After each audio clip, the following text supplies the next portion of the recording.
Hi all, welcome to Xylem. അപ്പോൾ നമുക്കിന്ന് statement and assumptions എന്ന് പറയുന്ന ടോപ്പിക്കിൽ ഒരു ചോദ്യം സോൾവ് ചെയ്താലോ? റൈറ്റ്. അപ്പോൾ നമ്മുടെ സ്റ്റേറ്റ്മെന്റ് പറയുന്നത് എക്സ് ടെൽസ് വൈ, എക്സ് വൈയോട് പറയുകയാണ്. എന്താണ് പറയുന്നത്? If you need to grow the sales of your company you should advertise in the newspaper. അല്ലെ, കമ്പനിയിലെ സെയിൽസ് ഇംപ്രൂവ് ചെയ്യണമെങ്കിൽ, ഗ്രോ ചെയ്യണമെങ്കിൽ എന്ത് ചെയ്യണം? ന്യൂസ് പേപ്പറിൽ ആഡ് കൊടുക്കണം എന്നാണ് പറയുന്നത്. അപ്പം നമുക്കറിയാം സ്റ്റേറ്റ്മെന്റിൽ എന്ത് പറഞ്ഞാലും അത് 100% ശരിയായിട്ടുള്ള കാര്യമാണ് എന്ന് പറയുമ്പോൾ എക്സ് വൈയോട് ന്യൂസ് പേപ്പർ എയിൽ ഇന്നതുപോലെ ആഡ് കൊടുക്കുക എന്ന് പറയുമ്പോൾ എക്സിനെ സംബന്ധിച്ചിടത്തോളം, അല്ലേ, എക്സിന്റെ പെർസ്പെക്റ്റീവിൽ വളരെ ക്ലിയർ ആണ്. ന്യൂസ് പേപ്പർ എ എന്ന് പറയുന്നത് വളരെ പ്രധാനപ്പെട്ട ഒരു സർക്കുലേഷനുള്ള ഒരു ന്യൂസ് പേപ്പർ ആയിരിക്കാം. അല്ലാതെ ചുമ്മാ ഒരു പൊട്ട ന്യൂസ് പേപ്പറിൽ ആരെങ്കിലും കൊടുക്കുമോ? ഇല്ല, അത് ഓൾറെഡി ഹിഡൻ ആയിട്ടുള്ള ഒരു ഇൻഫർമേഷൻ ആണ്.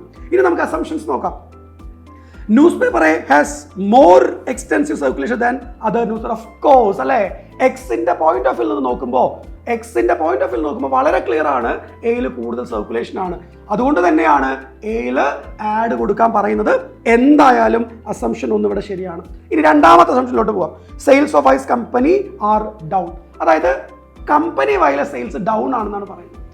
പൊതുവെ നല്ല ഗ്രോത്ത് ഉള്ളൊരു കമ്പനി ആണെങ്കിൽ ആരെങ്കിലും ഒരാൾ ഇന്നതുപോലെ ആഡ് മാറ്റി കൊടുക്കുക എന്ന് പറയോ? യൂഷ്വലി ഇല്ല, അല്ലേ?